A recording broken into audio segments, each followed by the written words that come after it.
Hello dear students, आज का हमारा टॉपिक है theory of a monopoly firm. यहाँ पर हम मोनोपोली का मीनिंग समझेंगे। मोनोपोली में किस प्रकार से क्वांटिटी और प्राइस का डिटर्मिनेशन होगा वो हम देखेंगे।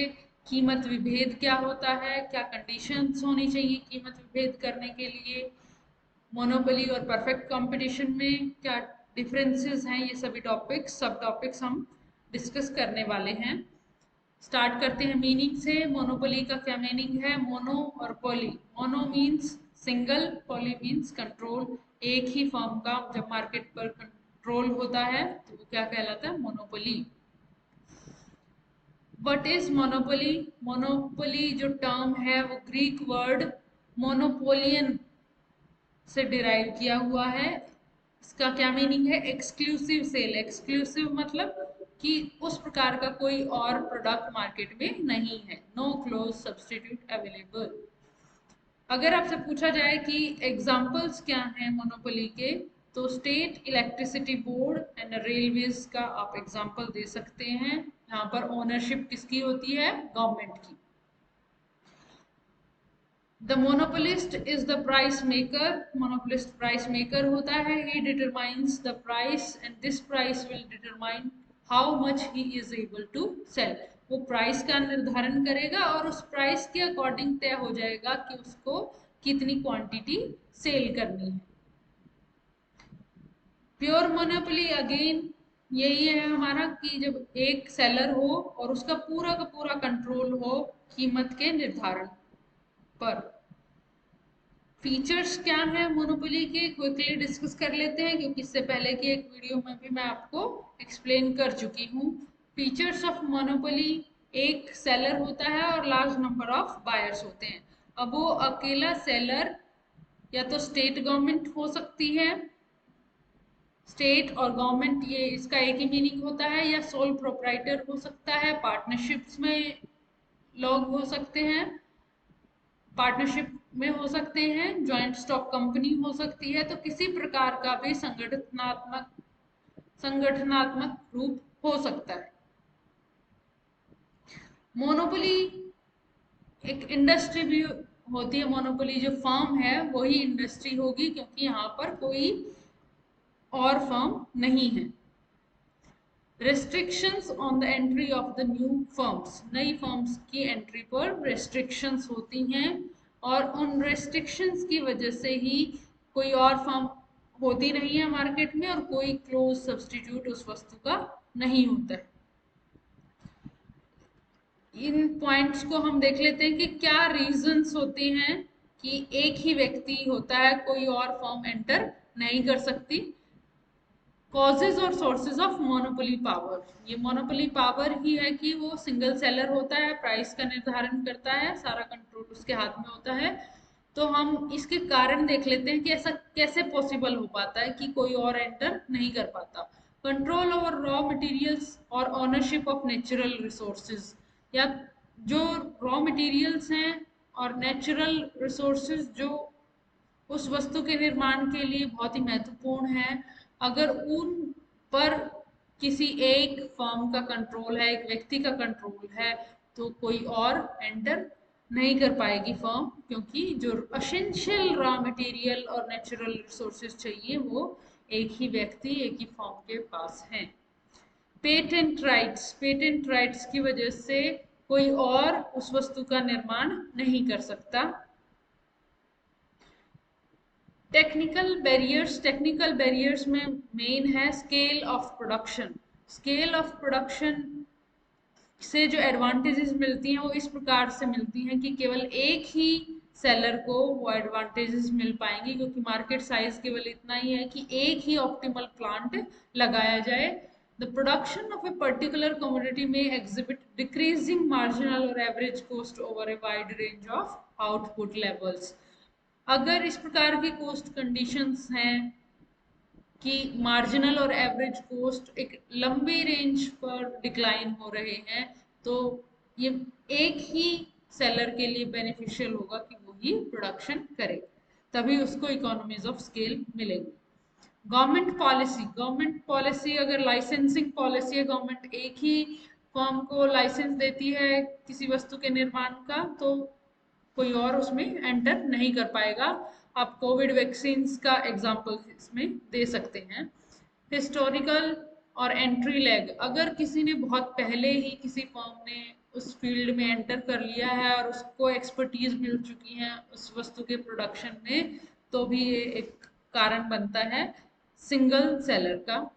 लिमिट प्राइसिंग पॉलिसी और unfair competition, limit pricing policy का एक अलग कॉन्सेप्ट है। उसमें हम कहते हैं कि इस प्रकार की कीमत फर्म निर्धारित करती है कि कोई और फर्म एंटर ना कर पाए। Capital size, huge amount of capital required होती है, तो इस वजह से भी नए कंपटीटर्स एंटर नहीं कर पाते इजीली। बिजनेस मर्जर्स, मर्जर्स और टेक ओवर की हेल्प से भी सिंगल सेलर के का जो फीचर है उसको मेंटेन किया जा सकता है। मैं बहुत शॉर्ट में आप लोगों को ये करा रही हूँ। आई होप कि आप इन पॉइंट्स को समझते हैं। एक आपको सिर्फ हिंट की आवश्यकता है, इस वजह से मैं ब्रीफ में कर रही हूँ। अगर फिर भी आपको किसी पॉइंट पर डाउट है तो आप मुझसे पूछ सकते हैं। अब हम बात करें, हमने कुछ फीचर्स डिस्कस करे थे, ये हमारे रिमेनिंग हैं। हमने कहा था कि कोई क्लोज सब्सटीट्यूट नहीं होता है। Next is price maker. जो मोनोपोलिस्ट होता है वो प्राइस मेकर होता है, और मोनोपोलिस्ट अगर सप्लाई को इंक्रीज करता है तो प्राइस वस्तु का कम हो जाएगा, अगर वो उस वस्तु की सप्लाई को कम करता है तो प्राइस उस वस्तु का अधिक हो जाता है। प्राइस डिस्क्रिमिनेशन, कीमत विभेद। मोनोपोलिस्ट अलग अलग व्यक्तियों से अलग अलग प्राइस चार्ज कर सकता है, और एक ही व्यक्ति से उस वस्तु के डिफरेंट यूजेस के लिए भी अलग अलग प्राइस चार्ज कर सकता है। प्राइस डिस्क्रिमिनेशन का हम टॉपिक सेपरेटली अगली वीडियो में इस क्वेश्चन को करने वाले हैं। काफी सारे पॉइंट्स इसके अंदर हम डिस्कस करेंगे। Price discrimination. Absence of supply curve, यहाँ पर सप्लाई कर्व नहीं होता है मोनोपोली में। जिस प्रकार से हमने परफेक्ट कंपटीशन में सप्लाई कर्व की बात की थी, तो यहाँ पर सप्लाई कर्व नहीं होता है, क्योंकि कीमत विभेद की वजह से ऐसा पॉसिबल नहीं हो पाता है। अब मोनोपोली इक्विलिब्रियम कैसे प्राप्त होगा, या जो हम कहते हैं कि प्राइस और आउटपुट का डिटर्मिनेशन किस प्रकार से होगा मोनोपोली में, तो यहाँ पर भी दो अप्रोचेस हैं, total revenue total cost approach, marginal revenue marginal cost approach. सीधा हम total revenue total cost approach का डायग्राम डिस्कस कर लेते हैं। एक्स एक्सिस पर आउटपुट है, वाई एक्सिस पर कॉस्ट एंड रेवेन्यू लिए हुए हैं। यहाँ पर आप इनमें से कोई भी पहले बना सकते हैं। टोटल रेवेन्यू को बना लीजिए, देन टोटल कॉस्ट। मेन चीज क्या है, आपको इनकी शेप क्लियर होनी चाहिए।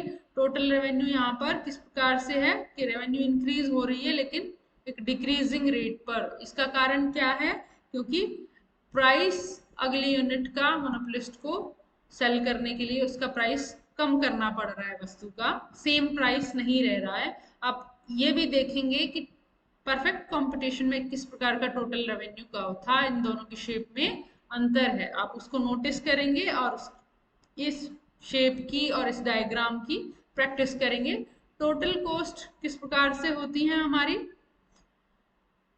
कि स्टार्टिंग में कॉस्ट इंक्रीज होती हैं एक डिक्लाइनिंग रेट से, और फिर होती हैं इंक्रीजिंग रेट से टोटल कॉस्ट इंक्रीज होती हैं।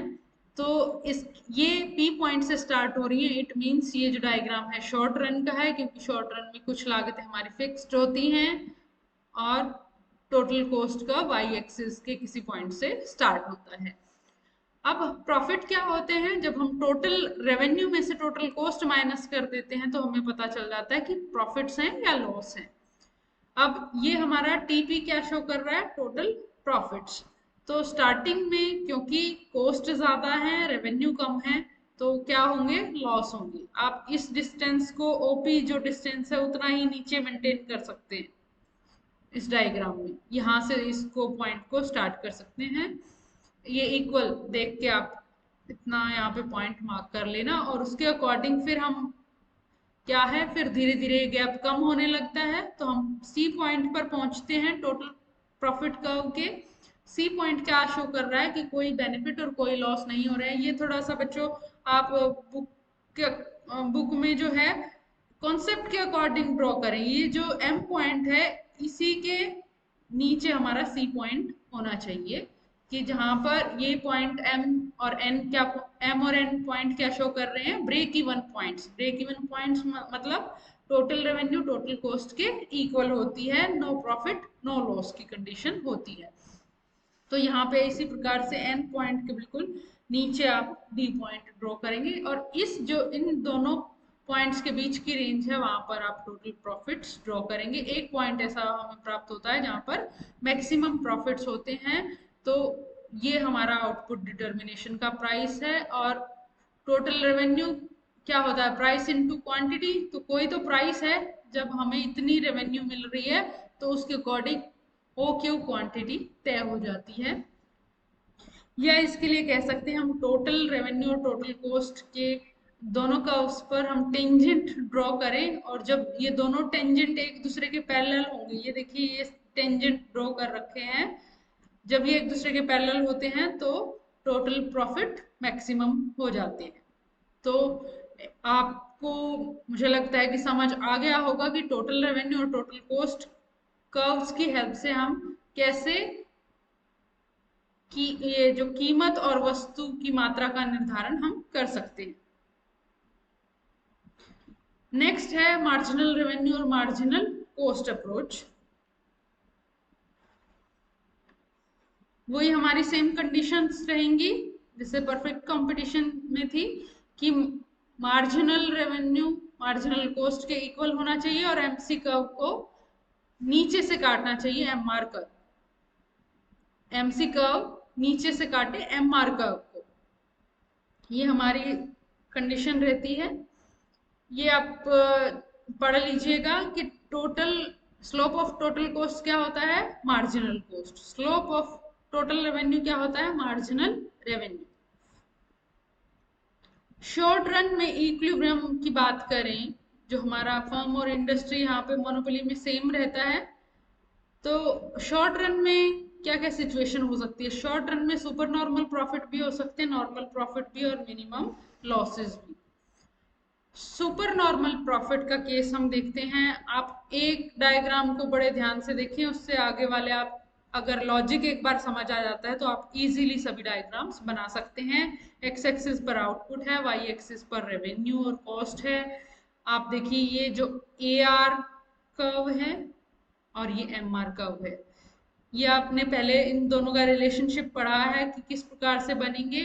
जो स्लोप ऑफ एम आर है वो क्या होता है, twice of slope of A R curve. A R curve से दुगना स्लोप होता है एम आर कर्व का। या अगर यहाँ से हम कोई लाइन ड्रॉ करते हैं तो जैसे पी बी है, पी बी के मिड पॉइंट पर एम आर कर्व होगा। इस प्रकार से हम एवरेज रेवेन्यू और मार्जिनल रेवेन्यू हमारे डाउनवर्ड स्लोपिंग होंगे। इसका रीजन आपको पता है कि अगर मोनोपोलिस्ट को अधिक मात्रा में अपनी वस्तु की सेल करनी है तो उसको प्राइस कम करना पड़ेगा। तो पहले आप बनाएंगे ए आर और एम आर, देन आपको ये पता है कि एवरेज कॉस्ट किस प्रकार से बनती है, यू शेप्ड होती है, और मार्जिनल कॉस्ट कैसे होती है। मार्जिनल कॉस्ट एवरेज कॉस्ट को उसके मिनिमम पॉइंट पर काटती है। पहले आप A R M R A C M C बनाएंगे, फिर उसके बाद आप देखेंगे कि एम आर एम सी कहाँ पर बराबर है। ये हमारी कंडीशन है। First condition M R M C बराबर होने चाहिए, तो यहाँ पर एम सी एम आर के बराबर है ई पॉइंट पर। ये ई पॉइंट हमने तय कर लिया। इसके बाद हम ये सीधी रेखा ड्रॉ करेंगे। जो एवरेज रेवेन्यू है वो प्राइस भी होता है हमारा। एवरेज रेवेन्यू क्या होता है, प्राइस, और ये ही हमारा डिमांड कर्व है। तो इस रेखा को हम बी पॉइंट तक ड्रॉ करेंगे, और बी से हम देख सकते हैं कि बी एम प्राइस कितना होगा, बी एम, या तो हम बी एम कहें या ओपी कहें, एक ही बात है। ओपी प्राइस तय हो जाता है। अब इस ओपी प्राइस पर हमने देखना है कि एवरेज रेवेन्यू और एवरेज कॉस्ट में क्या डिफरेंस है। प्रॉफिट और लॉस देखने के लिए हम एवरेज रेवेन्यू में से एवरेज कॉस्ट माइनस करते हैं। तो ये एवरेज रेवेन्यू है बीएम, और एवरेज कॉस्ट क्या है, एएम। तो ये जो बी ए का जो ये जो पोर्शन है ये क्या दिखा रहा है, super normal profits. Per unit कितना हो रहा है, बी ए सुपर नॉर्मल प्रॉफिट हो रहे हैं। और अगर हम इतनी क्वांटिटी के लिए देखें, इतनी क्वांटिटी के लिए, ओएम क्वांटिटी के लिए देखें, तो ये सारी रेंज हमारी क्या हो जाती है, सुपर नॉर्मल प्रॉफिट्स की। तो ये सब भी इन पॉइंट्स को हम अलग से मार्क करके दिखा देंगे कि ये जो एरिया है ये सुपर नॉर्मल प्रॉफिट का है। एक और बार रिपीट करते हैं क्विकली। आप A R M R curve बनाएंगे डाउनवर्ड स्लोपिंग, एवरेज कोस्ट और मार्जिनल कोस्ट। एवरेज कोस्ट इस प्रकार से बनानी है कि ये इन दोनों के बीच में हो, ए आर और एम आर के बीच में हो। पहले हम इस ई पॉइंट का निर्धारण करते हैं जहां पर एम सी एम आर के बराबर है और एम सी एम आर को नीचे से काट रही है, तो वो ई पॉइंट है। फिर हम एक सीधी रेखा ड्रॉ करेंगे। ये हमारी प्राइस भी है, एवरेज रेवेन्यू भी है और डिमांड कर्व भी है। तो प्राइस हमारा इतना तय हो जाता है। इस प्राइस पर हम देखेंगे कि एवरेज रेवेन्यू और एवरेज कोस्ट में क्या डिफरेंस है। तो ये बी ए डिफरेंस है। और इस सभी सारे एरिया को, इन सभी यूनिट्स के लिए अगर हम देखें तो ये सारा एरिया हमारा सुपर नॉर्मल प्रॉफिट का बन जाएगा, सी ए बी पी। ये जो एरिया है सुपर नॉर्मल प्रॉफिट का है। उसके बाद आपको केवल एवरेज कोस्ट किस प्रकार से बनाना है उस पर ध्यान देना है। अगर हमने नॉर्मल प्रॉफिट का केस एक्सप्लेन करना है तो आप ये जो एवरेज कोस्ट है वो इस प्रकार से बनाएंगे कि वो एवरेज रेवेन्यू की टेंजेंट हो, टेंजेंट हो। तो ये इस प्रकार से हमारा बन रहा है। सेम हमारा प्रोसीजर रहेगा, ई पॉइंट पर इक्विलिब्रियम होगा क्योंकि एमसीएमआर को नीचे से काट रही है ई पॉइंट। फिर हम सीधी रेखा प्राइस लाइन, प्राइस डिटरमाइन करने के लिए सीधी रेखा लगाएंगे। तो ये हमारा कितना प्राइस हो जाता है, ए एम। ये प्राइस है या एवरेज रेवेन्यू कहें इसको, और ए एम ही एवरेज कोस्ट है। तो यहाँ पर ना प्रॉफिट्स हो रहे हैं ना लॉस हो रहे हैं, क्योंकि एवरेज रेवेन्यू एवरेज कोस्ट के इक्वल है। ये हमारा नॉर्मल प्रॉफिट का केस है। नेक्स्ट है मिनिमम लॉस। मिनिमम लॉस कितने हो सकते हैं कि शॉर्ट रन में फर्म केवल फिक्स्ड कोस्ट का लॉस बियर कर सकती है। अगर उसको फिक्स कोस्ट से भी ज्यादा लॉस बियर करना पड़ेगा तो वो आउटपुट सस्पेंड कर देती है कुछ समय के लिए। अगर किसी कारण से डिमांड इतनी कम हो गई है, डिप्रेशन है, रिसेशन है, या कोई भी कारण है जिसकी वजह से प्राइस कम हो गए हैं, तो फर्म वहां तक प्रोड्यूस करेगी जहां तक उसकी वेरिएबल कोस्ट कवर हो रही है। लेकिन जब वेरिएबल कोस्ट भी कवर नहीं होती है तो फर्म कुछ समय के लिए आउटपुट को सस्पेंड कर देती है, बंद कर देती है। यहाँ पर आप देखिए, यहाँ पर आपने दोनों कर्व्स बनाने हैं, शॉर्ट रन एवरेज कोस्ट और एवरेज वेरिएबल कोस्ट। एवरेज जो टोटल कोस्ट है, एवरेज टोटल कोस्ट और एवरेज वेरिएबल कोस्ट, ये दोनों हम बनाएंगे। इन दोनों का अंतर क्या होता है, एवरेज फिक्स्ड कोस्ट। तो ये जो अंतर है ये एवरेज फिक्स कोस्ट का है। ये अंतर धीरे धीरे कम होने लगता है, आपको प्रैक्टिस करवाई हुई है। एवरेज कोस्ट और एवरेज वेरिएबल कोस्ट का किस प्रकार से रिलेशनशिप होता है, और मार्जिनल कोस्ट दोनों के मिनिमम पॉइंट पर काटती है। इसका मिनिमम पॉइंट, ये थोड़ा सा इन डायग्राम्स की शेप में आप इम्प्रूवमेंट करेंगे। इसका मिनिमम पॉइंट पहले आता है और इसका मिनिमम पॉइंट बाद में आता है। तो इनके मिनिमम पॉइंट्स पर एमसी काटेगी। ये आउटपुट के डिटर्मिनेशन के लिए पॉइंट मिल जाता है, ई पॉइंट। एमसीएमआर बराबर है, इसको हम क्या है, प्राइस निर्धारण के लिए प्राइस कितना निर्धारित होगा, ए एम। प्राइस होगा ए एम। यहाँ ए आर कर्व तक इसको बढ़ाएंगे तो ये प्राइस है, लेकिन कोस्ट कितनी है, कोस्ट ज्यादा है, एन एम कोस्ट है। तो इट मीन्स ये जो लॉस हो रहा है ये कितना लॉस है, एवरेज फिक्स्ड कोस्ट का लॉस है। तो उतना तो फर्म बियर कर लेगी। अगर इससे भी कम प्राइस होता है और कोस्ट इससे हाई होती है, एवरेज वेरिएबल कोस्ट भी इस ए पॉइंट से ऊपर होती है, तो फिर फर्म प्रोडक्शन नहीं करेगी, लॉसेस को बियर नहीं करेगी, वो केवल फिक्स्ड कोस्ट के लॉस को बियर कर सकती है। तो इस प्रकार से पर यूनिट जो लॉस कितने हो रहे हैं, एन ए, और ओ एम जो यूनिट्स हैं उनके लिए लॉस कितने होंगे, पी ए एन पी 1। ये जो एरिया है ये लॉसेस का एरिया है। ये हमने देखा कि शॉर्ट रन में तीनों केस हो सकते हैं कि सुपर नॉर्मल प्रॉफिट भी मिले, नॉर्मल प्रॉफिट भी मिले और मिनिमम लॉस भी फर्म को बियर करने पड़ सकते हैं। लेकिन लॉन्ग रन में मोनोपोली में क्या डिफरेंस है? लॉन्ग रन में मोनोपोली में सुपर नॉर्मल प्रॉफिट अर्न किए जा सकते हैं। सुपर नॉर्मल प्रॉफिट अर्न किए जा सकते हैं। दो महत्वपूर्ण बात हैं आपके यहाँ पर। एक तो यहाँ पर सुपर नॉर्मल प्रॉफिट अर्न किए जा सकते हैं, वो किस वजह से? क्योंकि कोई और नई फर्म एंटर नहीं कर सकती। वो डिफरेंट टाइप ऑफ बैरियर्स हैं जिसकी वजह से फर्म, कोई भी और नई फर्म एंटर नहीं कर पाती। तो एक फर्म लॉन्ग रन में सुपर नॉर्मल प्रॉफिट भी एंजॉय कर सकती है, करती है मोनोपोली में। ये आप देखिए, सुपर नॉर्मल प्रॉफिट के लिए आप क्या बनाएंगे? जो लॉन्ग रन एवरेज कॉस्ट है वो एवरेज रेवेन्यू और मार्जिनल रेवेन्यू के इस प्रकार से बीच से बना सकते हैं। या आपको ये ध्यान देना है कि एवरेज रेवेन्यू से कम होना चाहिए एवरेज कॉस्ट, तभी हम प्रॉफिट्स दिखा सकते हैं। तो आप इसी प्रकार से AR, MR, AC, MC ये ड्रॉ करेंगे। फिर हम इक्विलिब्रियम पॉइंट के लिए पहले MC MR की इक्वलिटी देखेंगे, फिर इसको AR तक बढ़ाएंगे इस रेखा को।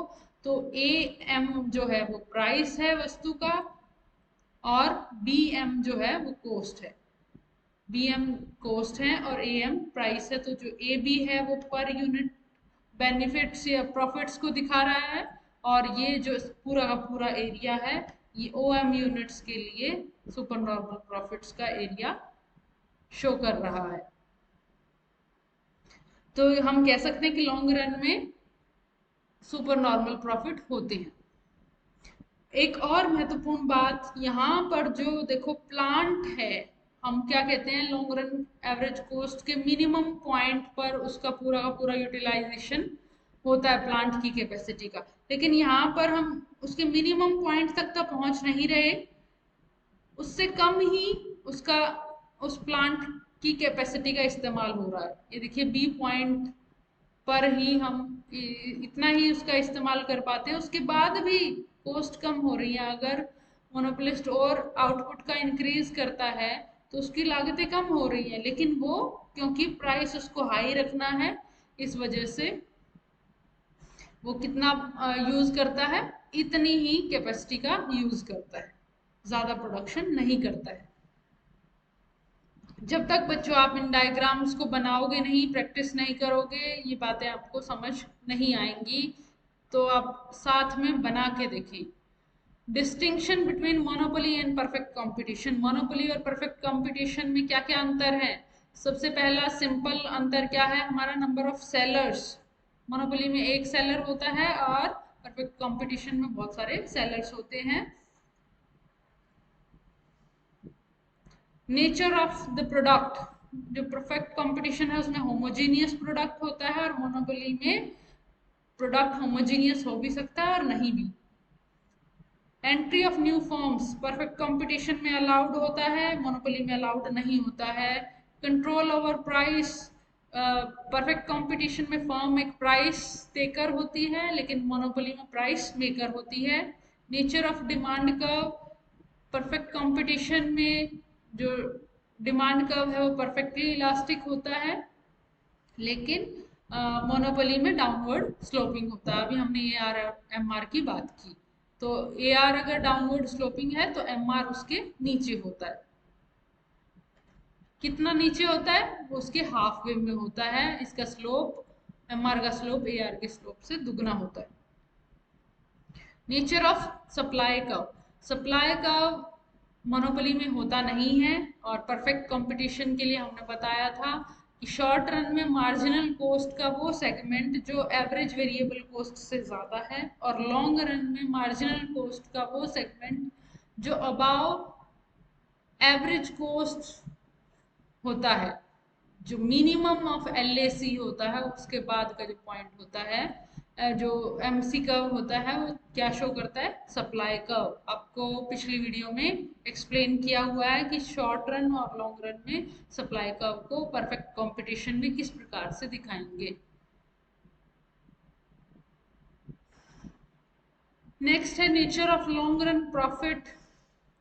परफेक्ट कंपटीशन में केवल नॉर्मल प्रॉफिट मिलते हैं क्योंकि और फर्म्स को एंटर करने की फ्रीडम है, लेकिन मोनोपोली में केवल सुपर नॉर्मल प्रॉफिट मिलते हैं क्योंकि और फर्म्स एंटर नहीं कर सकती हैं। प्राइस एंड आउटपुट, जो मोनो परफेक्ट कंपटीशन में है आउटपुट ज्यादा होती है और प्राइस कम होता है in comparison to monopoly. Monopoly के कंपैरिजन में परफेक्ट कंपटीशन में क्वांटिटी अधिक होती है और प्राइस कम होता है। वहां पर जो प्राइस होता है वो मार्जिनल कॉस्ट के इक्वल होता है, क्योंकि वो आप डायग्राम से समझ सकते हैं कि प्राइस जो है वो मार्जिनल कॉस्ट के इक्वल है। एमसी एमआर को काटती है, तो एम आर और ए आर में कोई अंतर नहीं होता। ए आर क्या होता है? प्राइस। तो इसलिए हम कहते हैं कि प्राइस किसके इक्वल होता है? मार्जिनल कॉस्ट के इक्वल होता है। लेकिन मोनोपोली में जो प्राइस होता है वो एम आर, क्योंकि डिफरेंट है, एम सी एम आर किसी और पॉइंट पर इक्वल होंगे और प्राइस कहीं और ऊपर जाके निर्धारित होगा, तो वहां पर प्राइस ज्यादा होता है मार्जिनल कॉस्ट से। Nature of long run equilibrium, long run जो इक्विलिब्रियम है, हमने परफेक्ट कंपटीशन में क्या कहा था, बार बार ये जोर दे के बात कही थी कि एलएसी के मिनिमम पॉइंट पर ये सभी चीजें बराबर होती हैं। Marginal revenue, average revenue, LMC, LAC, ये सभी बराबर होती है। लेकिन कहाँ पर? एलएसी के मिनिमम पॉइंट पर। इट मीन्स कि वहां पर प्लांट कैपेसिटी का पूरा यूटिलाइजेशन हो रहा है। लेकिन अभी मैंने आपको बताया कि मोनोपोली में प्लांट कैपेसिटी का पूरा यूटिलाइजेशन नहीं होता है, जानबूझकर क्वांटिटी कम प्रोड्यूस की जाती है ताकि प्राइस को अधिक रखा जा सके। Elasticity of demand, the elasticity of demand for competitive firm is infinity. Infinity होती है कि एक ही प्राइस पर कितनी भी क्वांटिटी सेल की जा सकती है, और अगर कुछ चेंज होता है तो वो बिल्कुल जीरो पे आ जाती है sale. Less than contrary to the elasticity of demand for a monopoly is less than infinity and may be, वो जो इलास्टिसिटी होती है मोनोपोली में वो ग्रेटर देन यूनिटी भी हो सकती है, लेकिन इन्फिनिटी से कम होगी। यूनिटी भी हो सकती है और लेस देन यूनिटी भी हो सकती है। यूनिटी की जगह आपको मैंने बताया यूनिटरी, यूनिटरी टर्म का इस्तेमाल करें। फिर हम प्राइस डिस्क्रिमिनेशन बता सकते हैं। प्राइस डिस्क्रिमिनेशन पॉसिबल है केवल मोनोपोली में, परफेक्ट कंपटीशन में पॉसिबल नहीं है। एलोकेटिव एफिशिएंसी, यहाँ परफेक्ट कंपटीशन में प्रोड्यूसर सरप्लस और कंज्यूमर सरप्लस को मैक्सिमाइज किया जा सकता है, लेकिन मोनोपोली में डेड वेट लॉस होते हैं। डेड वेट लॉस मतलब क्योंकि आउटपुट को जानबूझकर कम रखा जाता है, तो इसलिए कुछ ऐसा एरिया बच जाता है जो कंज्यूमर सरप्लस भी नहीं बनता और प्रोड्यूसर सरप्लस भी नहीं बनता।